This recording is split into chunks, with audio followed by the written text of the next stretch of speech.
Avis vascular centre మన దేశంలోనే the best varicose vein hospital.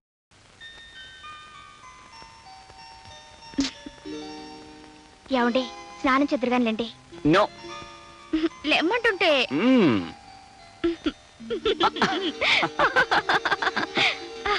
ఇప్పుడే గొడవ చేయడం, ఇప్పుడే బతిమలాటం. సరే పొరపాటు అయిపోయింది. చాలా పొరపాటంటే చాలదు. గుంజిల్తి తీయాలా? తీయాలి. ఆ, వద్దొద్దు. నువ్వు గుంజీలు తీస్తే నాకే కష్టం. సర్లేండి స్నానానికి పదండి. కానీ ఒక షరతు. ఏమిటది? మనిద్దరం కలిసి స్నానం చేద్దాం. మనిద్దరం కలిసి స్నానం చేయాలా? చాలండి. ఆశ దోశ అప్పడం వడ అదేం కుదరదు. కుదరదంటే నేను చేయను. అబ్బా నేను స్నానం చేశానండి. ఇంకోసారి చేయొచ్చు. ఏమంటావు? మొండి. ఎంత ఏమాయ్ ఆకలిస్తుందా? రే రాంబాబు టిఫిన్ చేద్దుగా. ఒక గంట దాకా వాడిని డిస్టర్బ్ చేయకు. డీటెయిల్స్ తర్వాత చెప్తాను. అప్పుడే వచ్చేసాడు యూస్లెస్ ఫెలో. కుర్రతనం తొందర ఎక్కువ. టమాటో పచ్చడి స్పెషల్ రా. ఆడవాళ్ళు మీరు వెళ్ళి ఇంటి పని చూసుకోండి, మేము వడ్డించుకుంటాం. పని వాళ్ళు ఎందుకు? అయితే ఆ పని వాళ్ళ పని చూసుకోండి. మీకెందుకు మా శ్రమ, మేము వడ్డిస్తాంగా. అబ్బా అఫీషియల్ వ్యవహారాలు మాట్లాడుకున్నప్పుడు రూల్ ప్రకారం ఆడవాళ్ళు ఉండకూడదమ్మా. మీరు వెళ్ళండి. అరే కొడుకు, హైదరాబాద్ ఎందుకు వెళ్ళావురా? ఆఫీస్ పని మీద. అబద్ధాలు ఆడవాళ్ళతో చెప్పాలరా. నీ బుద్ధులతో 50 ఏళ్ళ కిందట పుట్టాను. నిజం చెప్పేయి. లక్ష్మిని చూడాలని వెళ్ళాను. లక్ష్మ ఎలా ఉంది? ఆ అమ్మాయిని ఒక దుర్మార్గుడు మోసం చేశాడు. లక్ష్మి ఇప్పుడు గర్భవతి. పాపం అంతేరా, ఆడవాళ్ళ జీవితాలు అలాగే ఉంటాయి. వాళ్ళ అమ్మ చనిపోయింది. జానకమ్మ చచ్చిపోయిందా? జానకమ్మ? అదేమిటి అలా ఆశ్చర్యపోతున్నారు? జానకమ్మ మీకు తెలుసా? అబ్బే నాకేం తెలుసు, నాకేం తెలీదు. ఓ విధంగా తెలుసు. ఎప్పుడో నీ నోటి వెంటే విన్నట్టు గుర్తు. నా నోటి వెంట మీరేం వినలేదు. మీ నోటి వెంట ఏనాటికైనా కొన్ని నిజాలు తెలుసుకోవాలని నా ఆశ. నీకు తెలియని నిజాలు నాకు మాత్రం ఏం తెలుసు? లక్ష్మి తండ్రి గురించి తెలిస్తే తప్ప ఆ శేఖర్ లక్ష్మిని పెళ్లి చేసుకోనన్నాడు. ఆమె తండ్రి గురించి మీకేమైనా తెలిసేమోనని. నాకేం తెలీదు. తెలుసేమో అని అడిగాను. ఇంకెప్పుడు అడక్కో, చెట్టు వేసుకో. రే ఆ లక్ష్మి ఎక్కడుందిరా? ఎక్కడుంటే మీకెందుకు? ఆ పిల్లతో మీకేం సంబంధం లేదుగా. నాకేం సంబంధం? ఏదో నువ్వు చెప్తున్నావు కాబట్టి అడుగుతున్నాను. పాప భీతి, నీకు ఇష్టం లేదు చెప్పదు అంతే. సరే తెలుసుకోండి. లక్ష్మి ఈ ఊళ్ళోనే ఉంటుంది. నెంబర్ 12 గాంధీనగర్. గాంధీనగర్ అంటే ఆ చర్చి పక్కన కుడివైపు. మరి నీకు ఇష్టం లేకపోతే నాకు చెప్పరా, నాకేం సంబంధం లేదు. ఇక్కడ ఆపు.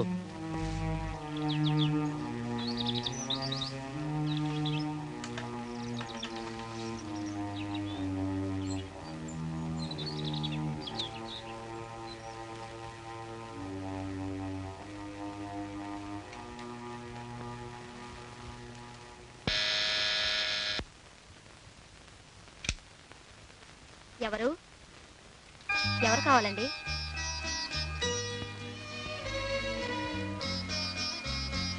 లక్ష్మి అంటే నువ్వేనా అమ్మా? అవునండి. నేను నన్ను అయ్యబాబు అంటారు. నీకు తెలియకపోవచ్చు. మీ అమ్మగారిని బాగా ఎరుగుదును. నిన్ను ఒకసారి చూసిపోదామని. రండి కూర్చోండి.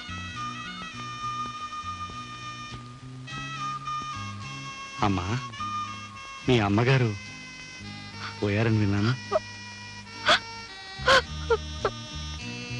ఏడవకమ్మా. నిన్ను ఓదార్చే బాంధవ్యాన్ని పెంచుకోలేకపోయాను. నిన్ను ఆదుకునే అనుబంధాన్ని పెంచుకోలేకపోయాను. తప్పు నాదమ్మా. చేతనైతే 20 సంవత్సరాలు వెనక్కి వెళ్ళి నీ జీవితాన్ని ఆనందమయం చేయాలనుంది. కానీ ఇప్పుడు సాధ్యం కాదు. అమ్మా లక్ష్మి, ఇన్నేళ్ల తర్వాత ముక్కు మొహం తెలియని నేను నీ గడపలో అడుగుపెట్టి సహాయం పేరిట డబ్బు ఇవ్వాలనుకోవడం నాకే సిగ్గా ఉంది. అయినా తప్పదు. నువ్వు తీసుకోవాలమ్మా.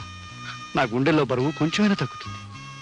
వద్దండి, నాకు కావాల్సిన డబ్బు రాంబాబు గారు ఇస్తున్నారు. ఓహో, రాంబాబు ఇస్తున్నాడు అన్నావు కదూ, ఆ మాటే మర్చిపోయాను. నాలాగే వాడిది జాలిగుండె. మరి వస్తానమ్మా.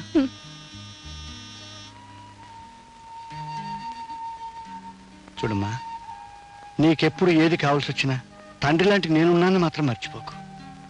అప్పుడప్పుడు వచ్చిపోతూ ఉంటాను. ఏమ్మా, వస్తాను. నాన్న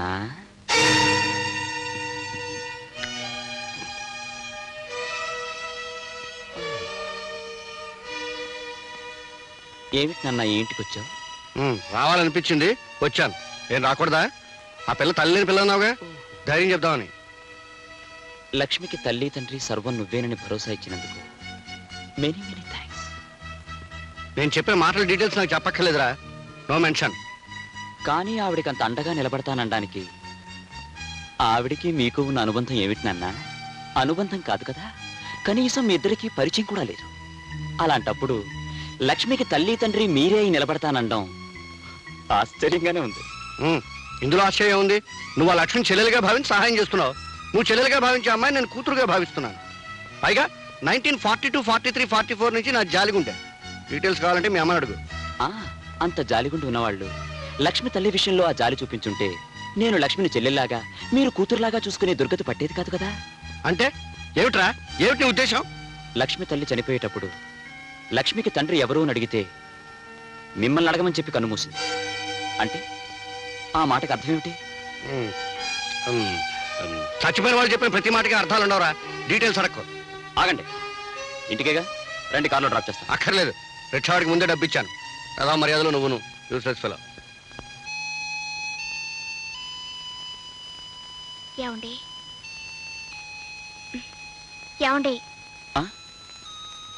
2 సార్లు పిలిస్తే గాని పలకలేదు మీరు. ఏదో ఆలోచిస్తున్నారు. కట్టుకునే పెళ్ళాన్ని పక్కనుండగా దేని గురించి ఆలోచన? మగాడికి ప్రపంచంలో పెళ్ళాం ఒకటే సమస్య కాదు, 1.25 లక్షలు ఉంటాయి. దయచేసి నోరు మూసుకు పడుకో. అది కాదండి. నోరు మూసుకోమన్నా?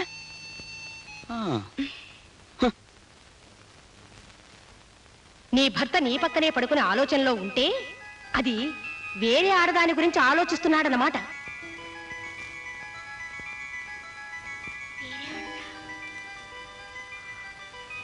లక్ష్మి, లక్ష్మిని డిస్మిస్ చేశారు కదా. అంటే మొన్న నేను వెళ్ళొచ్చింది లక్ష్మి దగ్గరికేనా?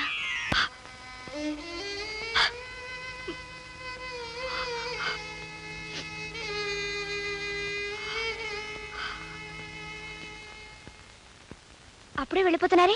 ఆఫీస్లో అర్జెంట్ పని ఉంది. సరే గానీ కాఫీ తాగి వెళ్ళండి. టైం లేదు. డ్రైవర్ కార్తీ.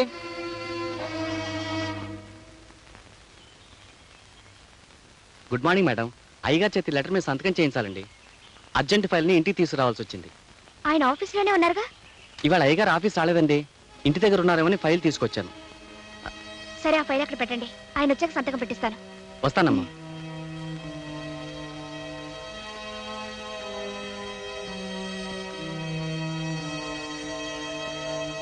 ఈయన ఆఫీస్కి వెళ్లకుండా ఎక్కడికి వెళ్ళి ఉంటారు? ఏం చెప్పు, కూలి పని చేసుకునే వాళ్ళకి డాక్టర్ దగ్గర తిరగటం డబ్బులు ఎక్కడ వస్తాయి మామ? మందు తాగొద్దురా మగడా అంటే వెనకపోతివి. మందు తాగినందువల్ల వచ్చింది కాదే ఇది. అయ్యబాబు గారు కూడా పరిగెత్తినందువల్ల వచ్చింది. గుండెకాయలు ఎక్కడికో కిందకి జారిపోయినట్టు అనిపిస్తున్నాయి. ఊపిరితిత్తులు కొట్టుకోవడం లేదు. ఈ డాక్టర్ ఎప్పుడు వస్తాడు, ఏం చేస్తున్నాడు? వస్తాడులే, కూర్చో.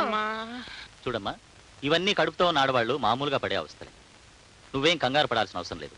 మందులు రాసిస్తాను, తీసుకోండి. ఈ డాక్టర్ ఏం చేస్తున్నాడు చూడవే. అబ్బా చూస్తానులే, ఊరుకో. వారానికి ఒకసారి వచ్చి పరీక్ష చేయించుకోమ్మా. 12 బాబు పుడతాడు. చిన్నబాబు, అమ్మ కొంప ఊలిపోయింది.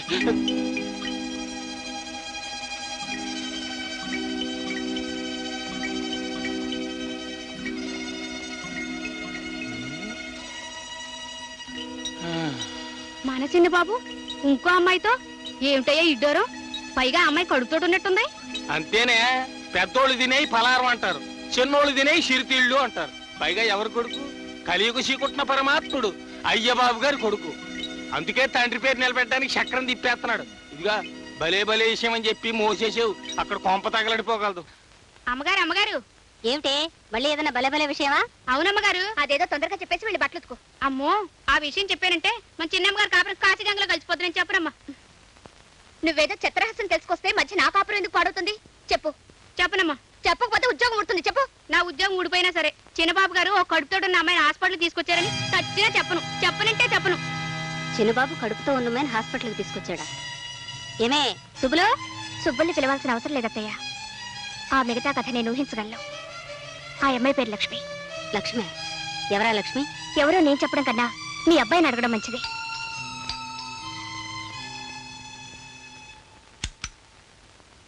హాయ్. ఎక్కడికి వెళ్ళారు? ఆఫీస్కి. ఆఫీస్ కాదు, హాస్పిటల్కి వెళ్ళారు.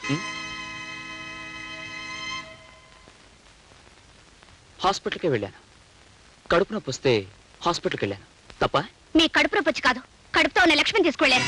ఏ నేను చెప్పేది అబద్ధమా? ఈ డొంక తిరుగుడంతా ఎందుకమ్మాయి? ఏరా నువ్వు ఆ లక్ష్మిని తీసుకుని హాస్పిటల్కి వెళ్ళావా లేదా? మీ ఆడవాళ్ళ అనుమానాలకి నేను జవాబు చెప్పలేను. చూసారా అత్తయ్య, అడుగుతుంటే మాట ఎలా దాటిస్తున్నారు? పోయా మీరన్నా అడగండి, ఆ లక్ష్మి ఎవరు, దానికి ఈయనకి సంబంధం ఏమిటో, దాని కడుపులో ఉన్న బిడ్డకు తండ్రి ఎవరో అడగండి. అసలు నన్ను ఏం చేయదలుచుకున్నారో అదే అడగండి. ఆయనే అడుగుతారు జయ. తేలుకుట్టిన దొంగలు తప్పించుకున్నారు. ఎవరో చేసిన పాపాన్ని నేనెత్తి మీద వేసుకుని తిరుగుతున్నాను. వివరాల్లోకి వెళ్తే చాలా నిజాలు బయటపడతాయని, ఆ నిజాన్ని భరించే శక్తి తనకు లేదని ఆయనకి తెలుసు. ఏం నాన్న, కాదంటావా? రే, డీటెయిల్స్ తెలియకుండా అనవసరంగా తిట్టడం మంచిది కదరా, యూస్లెస్ ఫెలో. ఆ డీటెయిల్స్ ఏంటో చెప్పొచ్చుగా, నేను తెలుసుకుంటాను. టైం వచ్చినప్పుడు డీటెయిల్స్ వాటంతా ఫిలప్ అవుతాయి. అంతవరకు నువ్వు నోరు మూసుకో, నేను మూసుకుంటాను. అనవసరంగా మాట్లాడుకో.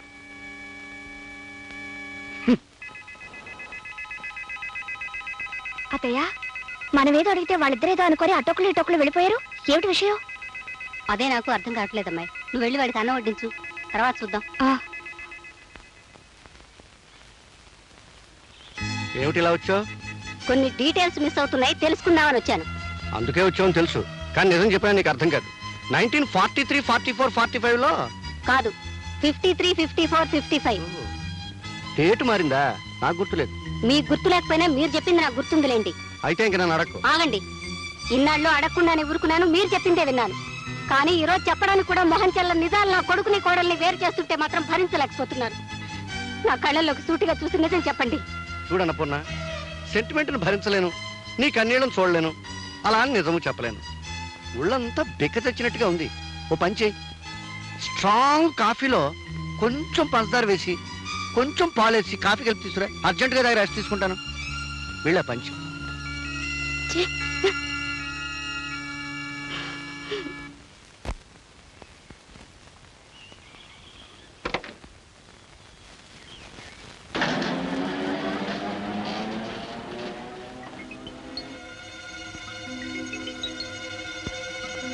పరాయి స్త్రీ విషయంలో భర్త ఎంత అడిగినా నిజం చెప్పనప్పుడు అనుమానించడం కన్నా అతనికి తెలియకుండా అనుసరించి అసలు విషయం తెలుసుకోవాలి. సుబ్బులు, ఏం చిన్నమ్మాయి గారు? నేను మార్కెట్కి వెళ్తున్నాను, అత్తయ్యతో చెప్పు. ఏ మార్కెట్ అని చెప్పనండి? కూరగాయల మార్కెట్ గా, చేపల మార్కెట్ గా, సూపర్ మార్కెట్ గా? ఏదో ఒక మార్కెట్ చెప్పించేయి.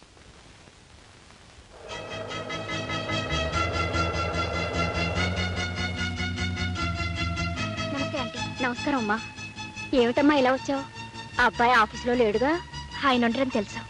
ఈ పాటికి ఆయన ఎక్కడికి వెళ్ళుంటారో నువ్వు తెలుసుకుని ఉంటావని నిన్ను అడిగి తెలుసుకుందామని వచ్చాను. ఆ విషయం చెప్పడానికి నేనే నీ దగ్గరికి రావాలనుకుంటున్నానమ్మా.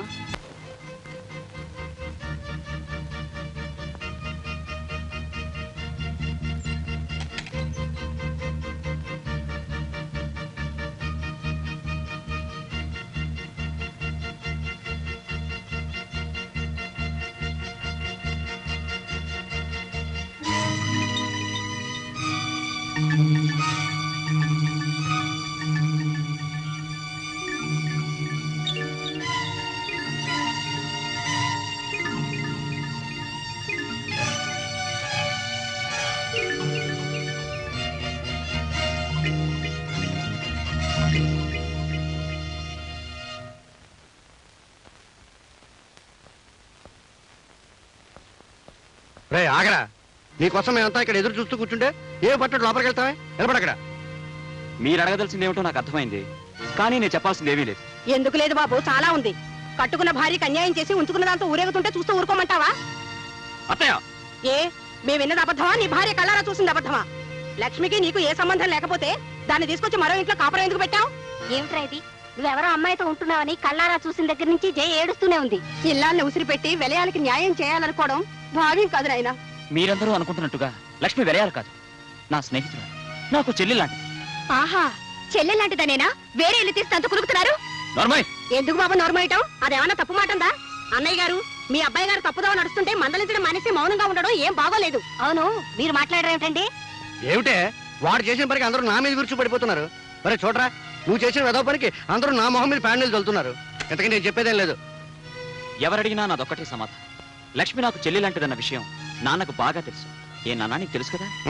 మొహం మీద మొహం పెట్టాడకు యూసెస్ ఫెలో. తెలుసు. తెలిసిన నిజాన్ని నువ్వు దాచినంత కాలం ఈ సమస్యకి పరిష్కారం దొరకదు, ఈ ఇంట్లో అశాంతి తొలగదు. చెప్పు నాన్న, ఆ లక్ష్మి ఎవరో వీళ్ళందరికీ అర్థమయ్యేటట్టుగా ఇప్పుడైనా చెప్పు. చెప్తాను. ఇంత జరిగిన తర్వాత చెప్పకపోవడం న్యాయం కాదు. ఆ లక్ష్మి ఉత్తమురాలు, గుణవంతురాలు, విద్యావంతురాలు, పేద పిల్ల. మన ఆఫీసులో స్టెనో. ఇంతకంటే డీటెయిల్స్ నాకు తెలియదు. మేము అడుగుతుంది ఆ పిల్ల తాలూకు గుణగణాలు కాదండి, ఆ పిల్ల వెడికి చెల్లెలు లాంటి బంధువు ఎలా అయింది అని. కరెక్ట్. ఆ విషయం చెప్తే అసలు ఈ గొడవే ఉండదు. చెప్పు నాన్న. చెప్తాను రా, చెప్తాను. కానీ ఇప్పుడు చెప్పను. కాదు, ఇప్పుడు చెప్పాలి. చెప్పకపోతే నేను ఊరుకోను. సరే, మీరంతా బాధపడుతున్నారు కనుక మీ బాధను దృష్టిలో పెట్టుకుని 100% నిజాన్ని చెప్తాను. లక్ష్మి వీడి చెల్లెలు ఎలా అయిందంటే మంచి మనసుతో వీడు చెల్లెలాగా భావిస్తున్నాడు కనుక. వదిలి గారు, అబ్బాయి గారు చేస్తున్నది అన్నయ్య గారు చెబుతున్నది చూస్తుంటే ఈ భాగవతం ఏదో అన్నయ్య గారికి తెలిసే చేస్తున్నట్టుంది. మందలించవలసిన పెద్దవాళ్ళే అలా చెబుతుంటే ఈ గొడవ ఇక్కడ తేలదని తెలిసిపోయింది. ఆఖరి మాట అడుగుతున్నాను, ఆ లక్ష్మిని వదిలేస్తావా లేదా? మీ నిందలకు చెడిసి లక్ష్మి జీవితానికి అన్యాయం చేయలేను. అంటే నాకు అన్యాయం చేస్తారన్నమాట. భార్యగా నీకు చేయవలసిన న్యాయం నీకు చేస్తాను. అర్థమైందా వదిలి గారు?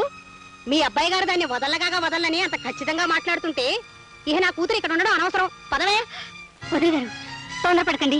జయ, తీసుకెళ్తే తీసుకెళ్ళేమ్మా. నన్ను అర్థం చేసుకోలేని మనిషి నాకు భారీగా ఇక్కడ ఉండటం కంటే మీ ఇంట్లో మీ కూతురుగా ఉంటాం మంచిది. తీసుకెళ్ళండి. వెళ్తానైనా తీసుకెళ్తాను. ఈ గొడవని ఎలా గట్టుకు చేర్చాలో నాకు బాగా తెలుసు. పదవే. వదిలి గారు, వదిలి గారు, నా మాట వినండి. ఒక్క పూట కాయపవ్వండి. అబ్బాయితో ఇప్పుడు ఎంత నచ్చ చెప్పారో నా కంటితో చూస్తూనే ఉన్నానుగా. నా పిల్లకేం గతిలేక మీ ఇంటికి రాలేదు. కూర్చోవే, మాట్లాడుకుంటాను.